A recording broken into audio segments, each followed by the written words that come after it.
வேதாகம வரலாற்றின் தொடர்ச்சி. ஆண்டவரால் இஸ்ரவேல் என்று அழைக்கப்பட்ட யாக்கோபின் பிள்ளைகள் எகிப்திலே 12 கோத்திரங்களாக பலுகி பெருகினர். எகிப்தியர் இவர்களை அடிமைப்படுத்தி கொடுமையாய் வேலை வாங்கியதால் இஸ்ரவேலர்கள் தங்கள் வாழ்வையே வெறுத்தனர். எகிப்தியரின் தலைவனாகிய பார்வோனின் கட்டளைப்படி இவ்வாறு இஸ்ரவேலர்கள் ஒடுக்கப்பட்டனர். ஒடுக்கப்பட்ட இஸ்ரவேலரின் கூக்குரல் ஆண்டவரின் செவிகளில் எட்டினது. இஸ்ரவேலரை அடிமைத்தனத்தினின்று காப்பாற்ற மோசே என்னும் தலைவனை தேவன் எழுப்பினார். ஒரு நாள் மோசே வனாந்தரத்தில் ஆடுகளை மேய்த்து கொண்டிருக்கையில் அங்கிருந்த ஒரு முட்செடியிலிருந்து அக்கினி பற்றி எரிய அதன் நடுவிலிருந்து பேசிய ஆண்டவரின் குரலை கேட்டான்.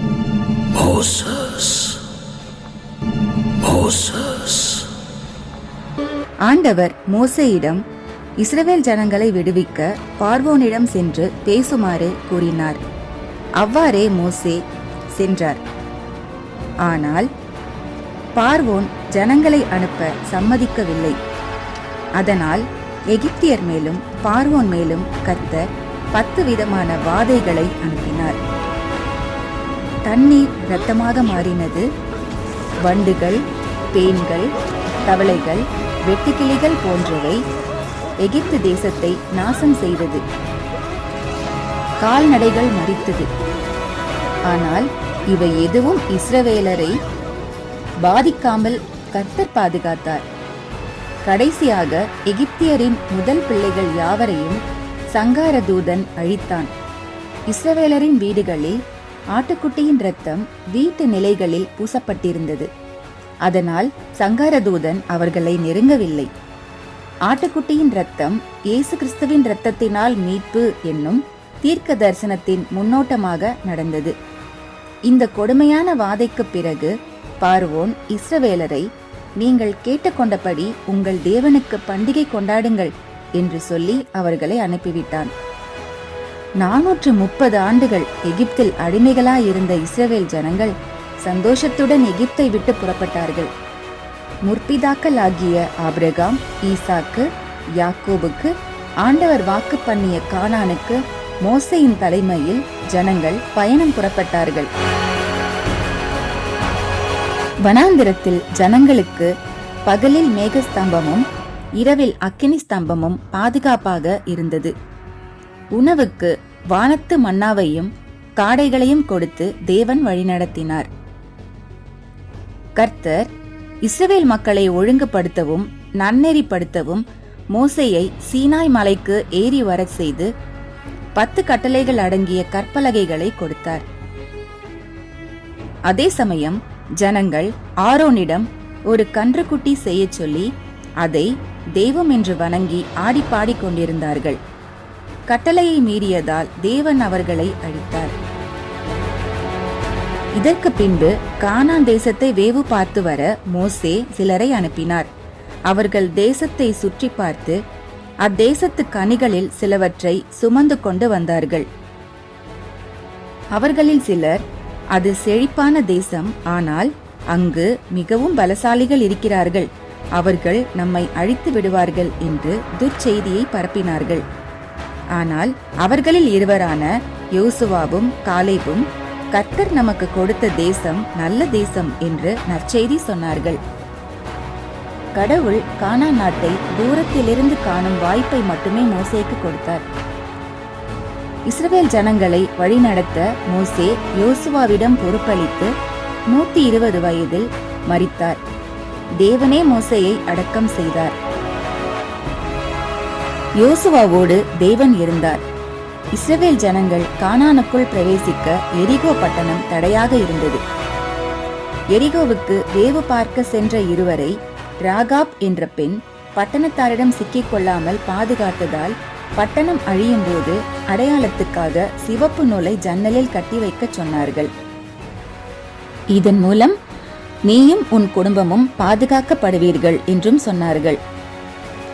உடன்படிக்கை பெட்டியை சுமந்து கொண்டு எக்காலம் ஊதி குதித்து பட்டணத்தை சுற்றி வருகையில் எரிகோ பட்டணம் இடிந்து விழுந்தது. இப்படியாக இஸ்ரவேலர்கள் எரிகோ மற்றும் சுற்றி இருக்கும் பட்டணங்களை கைப்பற்றி கானானுக்குள் பிரவேசித்தார்கள். யோசுவா சீட்டு போட்டு தேசங்களை பங்கிட்டார். லேவியரை ஆலய பணிக்காக கர்த்தரின் சொற்படி வைத்துக் கொண்டார்கள். தனது 110வது வயதில் யோசுவா மரித்தார். இஸ்ரவேலர்கள் அவரை அடக்கம் செய்தனர். கர்த்தரையே சேவிப்போம் என்று வாக்களித்த மக்கள் பொல்லாத வழிகளில் நடந்ததால் யுத்தங்களில் தோற்றார்கள். யுத்தங்களை நடத்தவும் நியாயம் விசாரிக்கவும் அந்நாட்களில் பெண் நியாயாதிபதியான தெபோராள் முதல் பலரை நியாயாதிபதியாகவும் தலைவராகவும் தேவன் ஏற்படுத்தினார். பெலிஸ்தரின் கையில் ஒப்புக் கொடுக்கப்பட்ட இஸ்ரவேல் ஜனங்களை விடுவிக்க சிம்சோன் என்னும் பலசாலியை தேவன் எழுப்பினார். அவருடைய பலம் அவருடைய தலைமுடியில் இருந்தது.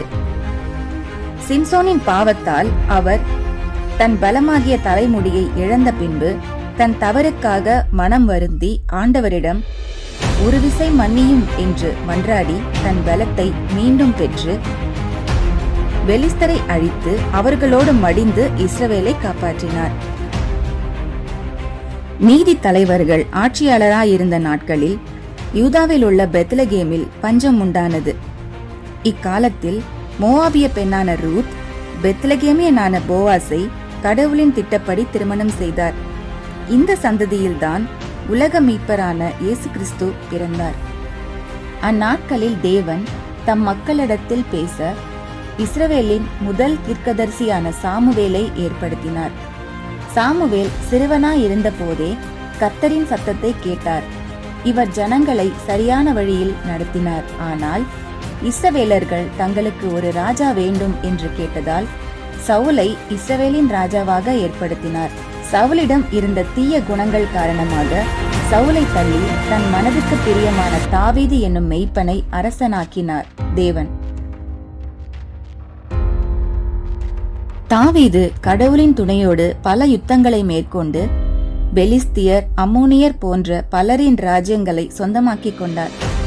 தாவீது தேவனுக்கு ஒரு ஆலயம் கட்ட விரும்பினார். கடவுளோ, இரத்தம் படிந்த உன் கரங்களால் நீ ஆலயம் கட்ட வேண்டாம், உன் குமாரனாகிய சாலமோன் எனக்கு ஆலயம் கட்டுவான் என்றார்.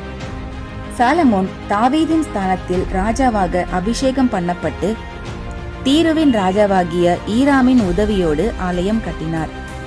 அது மட்டுமல்லாமல் தனக்கென்று அரண்மனையும் தன் மனைவிகளுக்கென்று பல அரண்மனைகளையும் கட்டச் சொன்னதால் மக்கள் சோர்வும் வெறுப்பும் அடைந்தனர். சாலமோனுக்கு பின் வந்த அவருடைய மகனாகிய ரெகோபெயாம் முதியோர் சொல்லை தள்ளி இளையோர்களின் சொல்லை கேட்டு தன் தகப்பனாகிய சாலமோனை காட்டிலும் ஜனங்களை துன்புறுத்தினார். இது நிமித்தம் இஸ்ரவேல் ராஜ்யம் இரண்டாக பிளவுபட்டது. சாலமோனின் வேலைக்காரனாகிய நேபாவின் குமாரனாகிய எரோபெயாமின் தலைமையில் 10 கோத்திரங்கள் அடங்கிய தேசங்கள் இஸ்ரவேல் ராஜ்யம் என்றும், பென்யமீன், யூதா என்னும் 2 கோத்திரங்கள் அடங்கிய ராஜ்யம் யூதேயா என்று சாலமோனின் மகன் ரெகோபெயாம் தலைமையிலும் இரண்டாக பிரிந்தது. அதற்கு பின் வந்த ராஜாக்களில் எசேக்கியா, யோசியா போன்ற சிலரை தவிர அனைவரும் கர்த்தரின் கட்டளையை மீறி மிகவும் பாவம் செய்தார்கள். கர்த்தர் ஏசாயா, எரேமியா, எசேக்கியேல் போன்ற பெரிய தீர்க்கதரிசிகளை எழுப்பி அறிவுறுத்தி கண்டித்தும் ஜனங்கள் மீண்டும் கடவுளின் கட்டளைகளை மீறி நடந்ததால் தேவன் கோபம் கொண்டு யூதாவின் கடைசி ராஜாவான யோயாக்கீம் என்னும் ராஜாவின் நாட்களில் ஜனங்களை பாபிலோனின் ராஜாவாகிய நேபுகாத் நேச்சாரிடம் அடிமைகளாக ஒப்புக் கொடுத்தார். பாபிலோன் தேசத்தில் ராஜாவின் கீழ் பணிபுரிந்த தானியேல் தீர்க்கதரிசியின் மூலம் கடைசி கால தீர்க்க தரிசனங்களை உரைத்து அவற்றை முத்திரை போடச் சொன்னார். ஜனங்கள் பாபிலோனில் அடிமைகளாக இருந்த நாட்களிலும் தேவன் மக்களை வழிநடத்த பல சிறிய தீர்க்கதரிசிகளான யோவேல், ஆமோஸ், யோனா, மீகா, சகரியா போன்ற தீர்க்கதரிசிகளை எழுப்பினார்.